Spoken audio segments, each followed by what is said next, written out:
வணக்கம் and welcome to WhatsApp besties. இன்றைக்கி நாம் ஆந்திரா ஸ்டைலில் நெத்திலி மீன் பச்சை மிளகாய் தொக்கு நல்ல காரசாரமாக எப்படி செய்யலான்னு பார்க்க போகிறோம். நெத்திலி மீன் 1/2 கிலோ, சின்ன வெங்காயம் 20, பச்சை மிளகாய் 7, குழம்பு மிளகாய் தூள் 2 டேபிள் ஸ்பூன், புளி 1 எலுமிச்சை பழ அளவு, 1 சிறிய துண்டு இஞ்சி, 8 பல் பூண்டு, 1 டீஸ்பூன் சீரகம், உப்பு தேவையான அளவு, தண்ணீர் 1/4 டம்ளர், எண்ணெய் 1 டேபிள் ஸ்பூன்.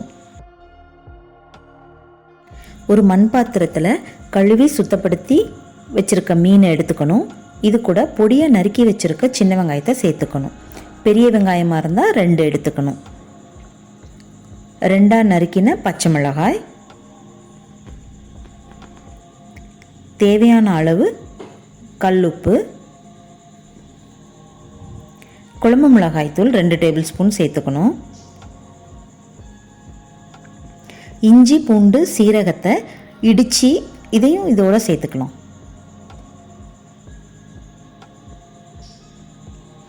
நல்லெண்ணெய் 1 டேபிள் ஸ்பூன் அளவுக்கு சேர்த்துக்கணும்.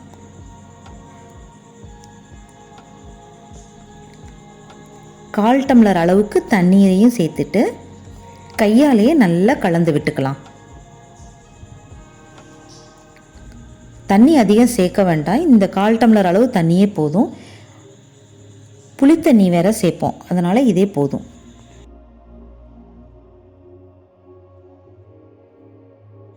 மீடியம் ஃப்ளேமில் 7 நிமிஷத்துக்கு மூடி போட்டு நல்லா வேக வச்சுக்கணும்.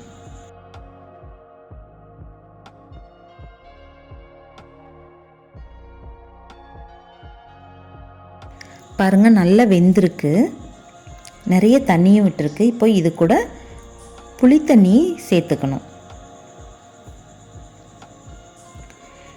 இது 2 கொதி வந்த உடனே நல்லா இப்படி கலந்து விட்டுக்கணும். கரண்டி யூஸ் பண்ண வேண்டாம். இது பொதுவாக ரசம் சாதத்துக்கு நல்லா டேஸ்ட்டாக இருக்கும், இல்லை சூடான சாதத்தில் பிசைஞ்சு சாப்பிடவும் நல்லாயிருக்கும். நெத்திலி மீன் பச்சை மிளகாய் தொக்கு ரெடி ஆகிடுச்சு. ட்ரை பண்ணி பார்த்துட்டு சொல்லுங்கள். தேங்க்ஸ் ஃபார் வாட்சிங்.